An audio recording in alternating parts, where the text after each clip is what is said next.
अपने लक्ष्य को कैसे प्राप्त करें? क्या आपको पता है कि आपके जीवन में एक निश्चित लक्ष्य का होना कितना जरूरी है?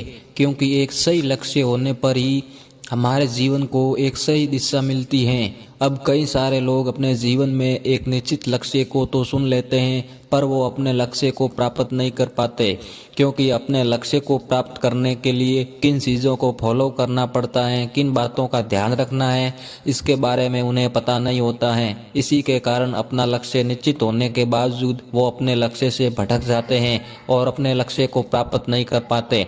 इसलिए आज हम इस वीडियो के अंदर उन सभी जरूरी चीज़ों के बारे में अच्छे से जानकारी देने वाले हैं।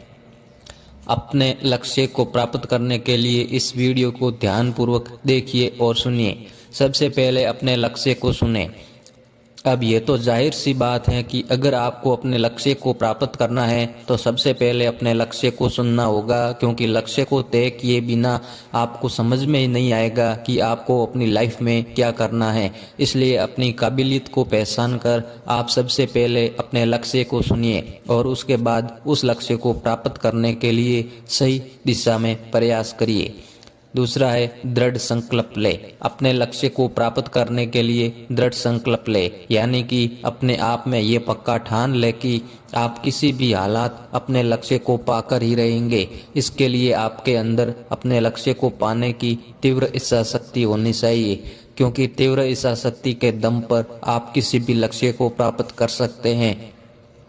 अब हमारे को लक्ष्य प्राप्त करने के लिए योजना बनाना भी जरूरी है। एक बार अपने लक्ष्य को सुन लिया तो अपने लक्ष्य को प्राप्त करने के लिए उसके हिसाब से योजना यानी प्लानिंग भी करना बेहद जरूरी है, क्योंकि एक सही योजना बनाने से आप अपने लक्ष्य को प्राप्त करने के लिए सही दिशा मिल जाएगी और फिर आप अपने लक्ष्य पर सही तरीके से काम कर पाओगे। चौथा है एक्शन ले और अनुशासन में रहे। सही से योजना बनाने के बाद अब बारी आती है उस लक्ष्य पर काम करने की और अपने लक्ष्य को प्राप्त करने की। ये सब इम्पोर्टेंट स्टेप है, क्योंकि योजना बनाने के बाद आप अपने लक्ष्य पर जब तक सही से काम नहीं करोगे तब तक आप अपने लक्ष्य को प्राप्त नहीं कर सकते। इसलिए अनुशासन में रहकर प्रतिदिन अपने लक्ष्य पर काम करें। अपने लक्ष्य को छोटे छोटे हिस्सों में बांटकर हर चीज़ पर स्टेप बाय स्टेप काम कर अपने लक्ष्य को प्राप्त करें।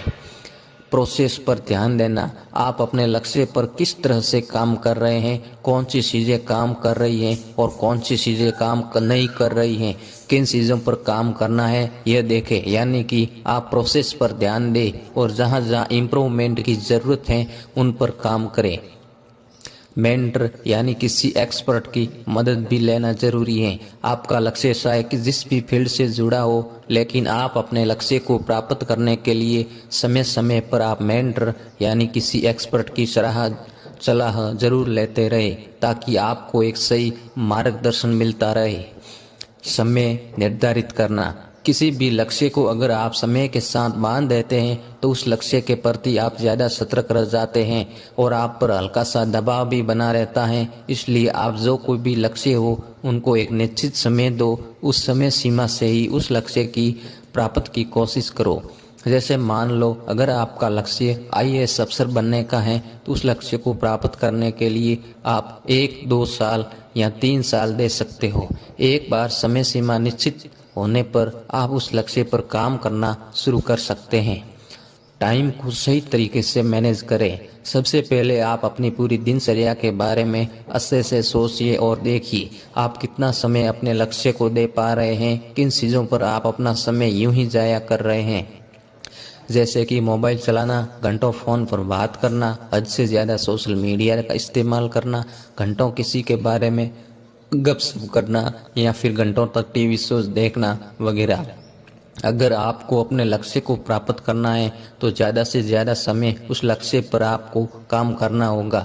इसलिए अपने टाइम को सही से मैनेज कीजिए और अपना ज़्यादा से ज़्यादा समय अपने लक्ष्य को पाने के लिए और बाकी के ज़रूरी काम को करने के लिए दीजिए।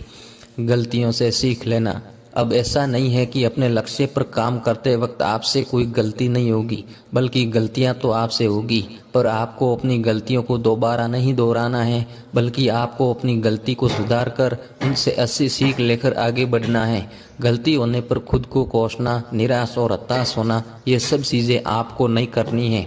इसके अलावा साथ ही साथ आपको दूसरों की गलतियों से भी सीख लेनी है और कोशिश करनी है कि भविष्य में वो गलतियां दोहराई न जा सके। टालम टोल और आलस से बचे। जिंदगी में बहुत सारे लोग अपने आलस और टालम टोल के कारण पीछे ही रह जाते हैं, क्योंकि आपका लक्ष्य चाहे कितना बड़ा क्यों न हो, अगर आप आलस से घिरे हुए रहते हो और अपने लक्ष्य पर काम करने के लिए टालम टोल करते हो तो इसी में आपका बहुत सारा समय बर्बाद हो जाएगा और फिर उस लक्ष्य को पाने का जोश भी ठंडा पड़ जाएगा। इसलिए आलस करने से बचे।